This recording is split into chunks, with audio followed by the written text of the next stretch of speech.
This is going to be a journey of spectacular scenery, feats of amazing human engineering, and myths and legends all added to the mix.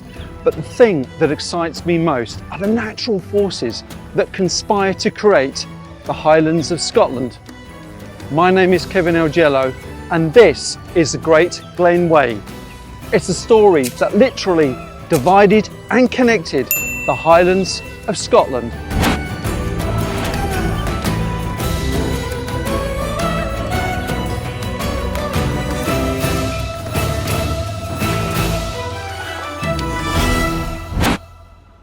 Fort Augustus was renamed in the 18th century after the Jacobite Rising of 1517. Again, General Wade, like he did in Fort William, built a fort here. However, in the 21st century, the only invasion Fort Augustus faces is the invasion of thousands of day trippers. If you're doing away, you will be drawn into some of the numerous cafes and shops, but a place that's definitely worth a visit is the Caledonian Canal Centre. It is cram-packed with little bite-sized bits of information about the statistics to make the Caledonian Canal. It really is worth a little detour. You can also, as I did, have a couple of cheeky coffees, and also I did have a veggie breakfast as well, which was so I've had 2 breakfasts a day. But it's been really worth it coming in here and just getting an insight into the sheer grit and determination that the men had to build the Caledonian Canal. Well, that was a real welcome stop in Fort Augustus, but I must confess, I was glad to leave in the end. It was getting a little bit too busy, a little bit victim of its own success, many tourists, and I can only imagine in the summer months it must get rammed packed. But nonetheless, it was a good stop, and my plan is now just to head up this public road and rejoin the high altitude path to head north towards Drumna Drocket. But that is probably tomorrow's destination. With Fort Augustus well behind me, it was time over the coming days to shift my thoughts on the natural forces that shaped and created the Great Glen geological divide. This is a really important section for walkers, and the reason for that is because it gives us the opportunity to walk high, take the high route as well as the lower routes behind me. And why is that important? It's because we are no longer walking along the towpath constructed by Thomas Telford. We're pretty much done with his amazing work until we reach Inverness. But why is the high route so interesting? Well, that's because it will give us views of Loch Ness, and Loch Ness needs no introduction. Apologies for the lack of stunning cinematography here. There are limits to what you can do on an action cam on a day like this, but this is my first proper view of Loch Ness. I really do need a drone on this, but as you can appreciate, it's wet and quite windy. But nonetheless, that is Loch Ness. There's just something about it, isn't it? You could probably travel the world and say the word Loch Ness, and people would probably know what you're talking about. There isn't probably so many lakes in the world where you can actually do that. An entire legend built around a body of inland water. I wish I could film it properly, but I can't. I'm trying my best. Perhaps tomorrow the sun will come out and we'll get the stunning views and do it justice, eh? Let's give that a go later. As the weather deteriorated and the day drew to a close, I was looking for somewhere to camp, but this was becoming problematic. Any bits of relatively flat land are not flat at all. It's that foot deep tufty grass with heather, gorse and fern, bracken and a few blackberry brambles, good measure. So it's getting on till nearly 6 o'clock. Light does not last that long. so far north in October. This could get interesting.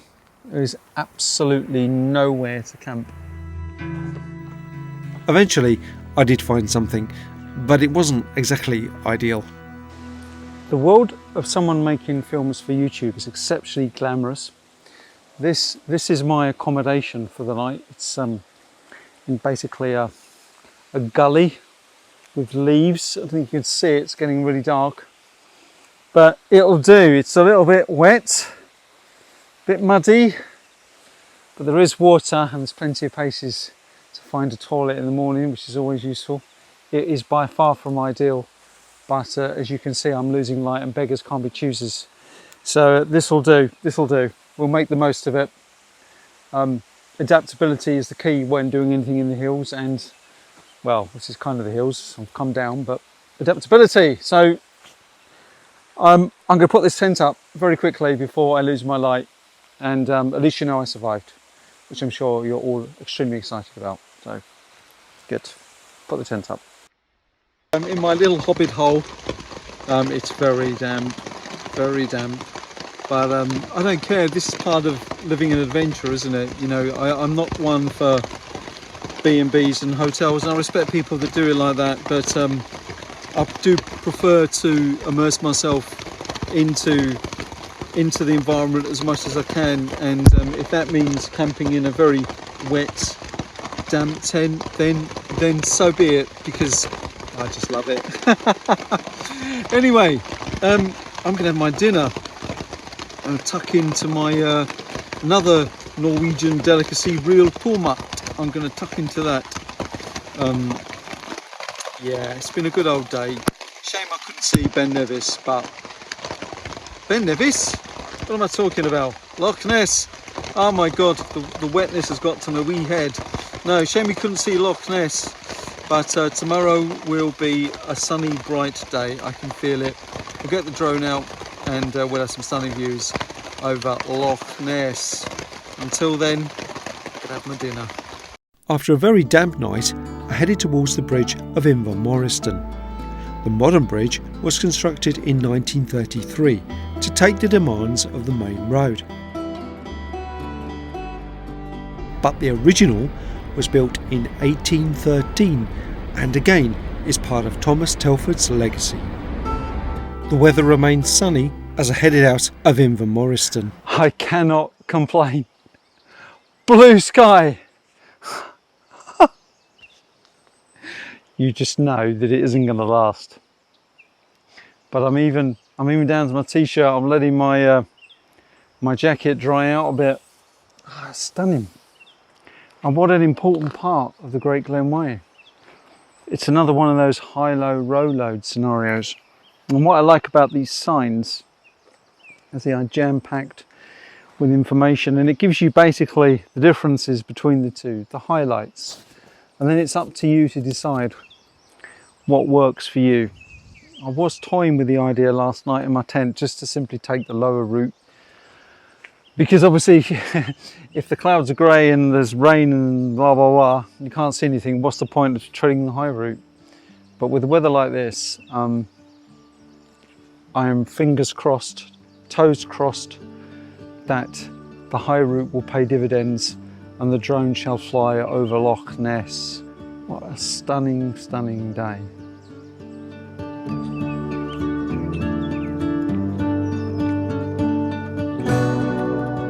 And what's really funny was yesterday I was having this line in my head about when I reached this point, because this monument, this statue is called the View Catcher, and I had this whole spiel to camera where I was going to say, yeah, well, today the View Catcher has been turned off, which is why you can't see anything.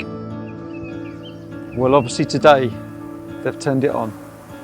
The Viewcatcher has definitely become a poignant landmark on the Great Glen Way and has symbolised our appreciation for our natural landscape. With the sightseeing done, I still wanted to explore the geology of the Great Glen when something stopped me in my tracks. Now I know this looks a little bit strange, but I just had to stop and have a look, because everything else that we've walked on so far has been man-made. The towpaths, even the paths up the hills. But this rock is very, very different. And as a keen geologist, it immediately struck out. And what created it was ice. Its smoothness is like nothing else. The rock was smooth. It had been sandpapered by ice, a byproduct of multiple glaciers that shaped this landscape through various ice ages.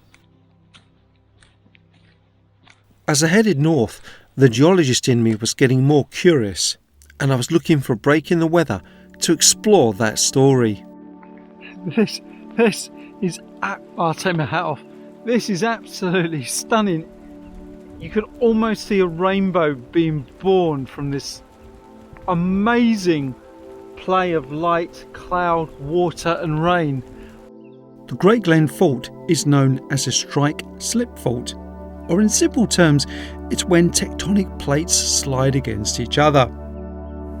Northern Scotland was on the huge continent of Laurentia, and southern Scotland and England were on Gondwana. And as these tectonic plates inched closer together, they collided in a catastrophic collision event, and that created the British Isles that we know of today. In a period known as the Caledonian Orogeny, when huge mountain systems were formed. And however I show it to you, it's just not going to cut the mustard, is it? Eh? It really isn't. It is just really, the atmospherics are insane. And I'm not going to capture it on an action camera. Oh, even the drone would have problems even doing it slightly justice. It's just incredible seeing Loch Ness, this sort of, it's almost like a canal in itself. This combined with multiple ice ages that covered Scotland, where glaciers have carved out the land, making the Great Glen fault being visible from space. It really is a line on a map, and inspired the name of this film. Just absolutely nature awe-inspiring, and everything all mixed up together in one word. Just amazing.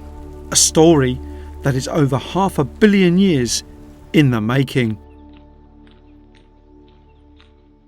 I can't tell you how beautiful this path is. It really is stunning, but it's actually quite cold. It's the first time I've got what I call my my cameraman gloves on, because obviously you can press your buttons and your touch screens and all that stuff. And I was just thinking a while ago, you know, throughout my career, worked with the BBC, worked with National Geographic, Discovery and other channels as well, and doing this kind of adventure stuff, wildlife stuff, and I kind of think back to the amount of people we had working on it. You know, if this was a professional gig, I was thinking, you know, what kind of people would we have on a journey like this? I mean, there's the question, would we even do the journey, or would we pretend that we're doing the journey and actually leapfrog mini sections by car? But I was thinking, you know, we'd have a presenter, someone who's obviously delivering the content to camera, and they would obviously be on board with the script. You'd have the director, who's checking everything, checking the facts, checking that we've got the correct sound bites, checking that everything links to the next thing, and that we've got the coverage necessary. Then of course you've got the camera operator, the cameraman, camera woman, same thing. And they'd be obviously checking that they've got, again, the coverage and the cutaways and the wide shots and the close-ups and all that stuff. And then you'd have a sound man. And obviously, well, that's obvious what they do, but obviously sound is a key part of any kind of programming. And then you'd have generally like a researcher or an assistant producer who'd be basically doing everything for everyone else. And then of course back base, we'd have researchers, we'd have assistant producers, more producers, serious producers, all doing the research, all doing the planning, all doing the logistics. And then we'd go into post-production, which would probably take about 6 weeks. You'd have obviously an editor with the director, a colorist, He was doing the colour grade and a sound designer, plus music, plus everything else that might go with it. So real credit to us YouTubers that just go out there with literally, you know, an SLR or a DSLR camera, a couple of action cameras, a little drone, doesn't matter, some people, with just a phone, whatever you've got. And we go out there and we create content because we love it and we want to share it and we enjoy it. And that's the spirit of content creation.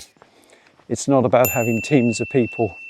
It's just about having the energy and the passion to get out there and document the world and try to make everything a better place by sharing knowledge and sharing understanding, and that's all we can do.